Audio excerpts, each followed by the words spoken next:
Big boss 9 మొదలైంది. ఒక రకంగా ఈ సీజన్లో చూస్తే ఆ బిగ్ బాస్కి ఫేమ్ ఉన్నలా తగ్గిపోతుంది. ఎన్ని భాషల్లో బిగ్ బాస్ వచ్చింది మనం చూసుకుంటే కనుక హిందీలో, కన్నడలో, మలయాళంలో, తమిళ్లో, తెలుగులో అగ్ర హీరోలందరూ నుంచుని తెరపైన వాళ్ళు నటించిన జీవితానికి అభిమానులు ఉన్నారు. కానీ చిన్న బుల్లి తెరకొచ్చి వాళ్ళు చేసే వ్యవహారం పైన వాళ్ళకున్న పరువు వాళ్ళు పోగొట్టుకుంటున్నారు.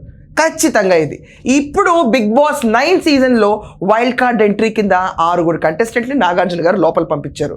మనం చూసుకుంటే హిందీకి సల్మాన్ ఖాన్, మలయాళంకి మోహన్ లాల్, తెలుగుకి వచ్చేటప్పటికి నాగార్జున గారు, మళ్ళీ అదే రకంగా తమిళ్కి వెళ్తే విజయ్ సేతుపతి, ఇంతమంది బిగ్ బాస్ను హోస్ట్ చేస్తున్నారు. కానీ నిజంగా బిగ్ బాస్లోకి వెళ్ళాలంటే అర్హత కావాలా? ఏ రకమైన అర్హత కావాలి? ఖచ్చితంగా నువ్వు తిట్టు, బూతులు తిట్టు, అప్పుడు నీకు బిగ్ బాస్లోకి వెళ్ళడానికి అర్హత ఉంటుంది. బెట్టింగ్ యాప్స్ని ప్రమోట్ చేయి, నువ్వు బిగ్ బాస్కి అర్హుడివి.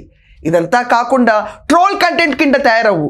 దేని ట్రోల్ గురించి ఆలోచించకండి, నెగిటివ్ ఆస్పెక్ట్లో ట్రోల్ అవ్వాలి, అప్పుడు నువ్వు బిగ్ బాస్కి అర్హురాలివి.